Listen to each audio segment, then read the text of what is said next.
त्रिपुरा के जो लोक नृत्य है ना, वो सिर्फ कोई परफॉर्मेंस नहीं है। वो तो वहाँ के लोगों, उनकी जमीन और उनकी आस्था की एक जीती जागती कहानी है।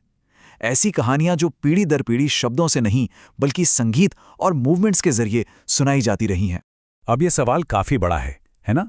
जरा सोचिए, जब लिखने के लिए कलम और कागज ना हो तो कोई समाज अपने इतिहास, अपने विश्वास, अपनी पहचान को कैसे सहेज कर रखता है, कैसे आगे बढ़ाता है? जवाब बहुत ही कमाल का है। त्रिपुरा में हर कहानी को, हर एक भावना को और हर परंपरा को नृत्य में ही पिरो दिया गया है। तो चलिए इसी दुनिया में थोड़ा और गहरा उतरते हैं। तो सबसे पहले बात करते हैं उन नृत्यों की जो जीवन के सबसे बुनियादी आधार से जुड़े हैं, और वो है धरती। त्रिपुरा में जो आम जिंदगी है वो जमीन के साइकिल से बहुत गहराई से जुड़ी हुई है, और उनके कई डांस इसी गहरे रिश्ते को दिखाते हैं। देखिए ये कितनी दिलचस्प बात है कि खेती के हर एक पड़ाव के लिए एक अलग नृत्य है। गरिया पूजा से फसलों के देवता को मनाया जाता है, तो वंगाला में फसल कटने की खुशी का जश्न होता है। झूम डांस किसान की जिंदगी दिखाता है, और मामिता में अच्छी फसल के लिए शुक्रिया अदा किया जाता है। ये तो वाकई मिट्टी से निकली एक पूरी सिम्फनी जैसी है। अब लेबांग बोमानी का कॉन्सेप्ट बड़ा ही अनोखा है। इसको कीट नृत्य भी कहते हैं। ये सिर्फ एक डांस नहीं बल्कि एक रस्म है। लेबांग असल में एक रंग बिरंगा कीड़ा होता है, और इस डांस में लोग प्रतीकात्मक रूप से इन कीड़ों को पकड़ने की एक्टिंग करते हैं। ऐसा माना जाता है कि ये अच्छी फसल का संकेत है। इस नृत्य में पूरे समुदाय का सहयोग बहुत शानदार ढंग से दिखता है। जो पुरुष होते हैं वो बांस के बने इंस्ट्रूमेंट से एक खास तरह की धुन निकालते हैं, जो कीड़ों को बुलाने का प्रतीक है। और फिर महिलाएं अपने रंगीन दुपट्टों का इस्तेमाल करके बड़ी खुशी और उत्साह के साथ उन कीड़ों को पकड़ने का अभिनय करती हैं।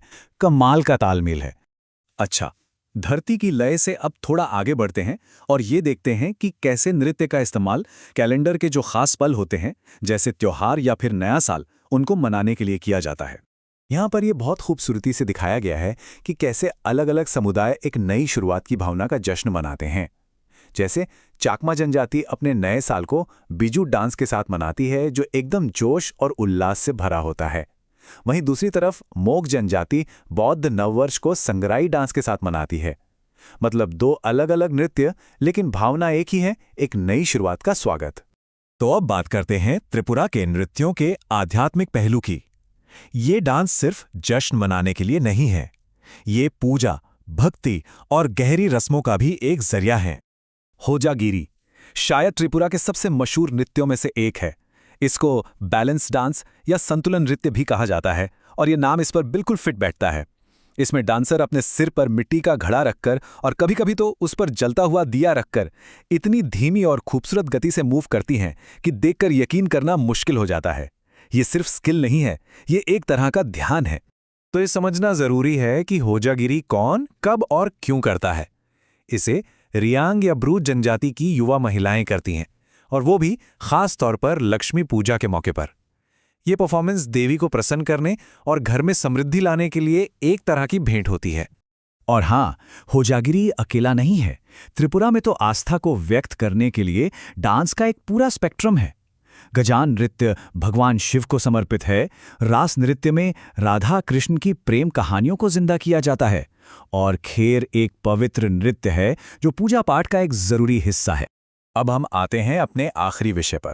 नृत्य कैसे समाज के ताने बाने को मजबूत करता है। मेहमानों का स्वागत करने से लेकर जिंदगी के बड़े मौकों का जश्न मनाने तक ये डांस पूरे समुदाय को एक साथ ले आते हैं। चेराओ, जिसे बैम्बू डांस भी कहते हैं, शायद सबसे प्रसिद्ध सामाजिक नृत्यों में से एक है, और इसे देखना वाकई में बहुत रोमांचक होता है। इसमें परफेक्शन और कोऑर्डिनेशन की बहुत जरूरत होती है, क्योंकि डांसर जमीन पर एक खास रिदम में टकराए जा रहे बांस के डंडों के बीच से अंदर बाहर कदम रखते हैं। इस डांस की जो खूबसूरती है ना, वो इसके हिस्सों में छुपी है।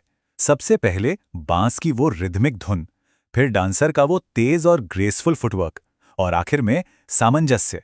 ये व्यक्तिगत हुनर और पूरे समूह के भरोसे का एक परफेक्ट मिक्सचर है। एक भी गलत कदम और पूरी परफॉर्मेंस बिगड़ सकती है। और भी सामाजिक डांस हैं जिनके मकसद अलग अलग हैं। जैसे धामैल नृत्य शादियों जैसे मौकों के लिए है, जिसे महिलाएं खुशी के पलों को एक दूसरे के साथ बांटने के लिए करती हैं। वहीं स्वागतम नृत्य का मकसद है मेहमानों का स्वागत करना और त्रिपुरा की मेहमान नवाजी को दिखाना। क्या बेहतरीन तरीका है। और ये तो बस कुछ उदाहरण थे। आपको पता है, त्रिपुरा में 30 से भी ज्यादा तरह के लोक नृत्य हैं।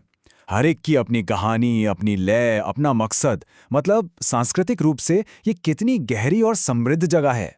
तो कुल मिलाकर मिट्टी से आत्मा तक, फसल से लेकर घर वापसी तक, हर एक नृत्य त्रिपुरा की कहानी का एक अहम हिस्सा सुनाता है। ये एक ऐसी भाषा है जो शब्दों से कहीं आगे है। यह हर पीढ़ी के साथ थोड़ी बदलती है, लेकिन फिर भी अपनी जड़ों से मजबूती से जुड़ी रहती है। और यही बात हमें भविष्य के बारे में सोचने पर मजबूर करती है। इस लगातार बदलती दुनिया में ये परंपराएं खुद को जिंदा कैसे रखती हैं? ये एक ऐसा सवाल है जो हमें सोचने पर मजबूर करता है कि संस्कृति कैसे एक एक कदम करके खुद को जीवित और प्रासंगिक बनाए रखती है।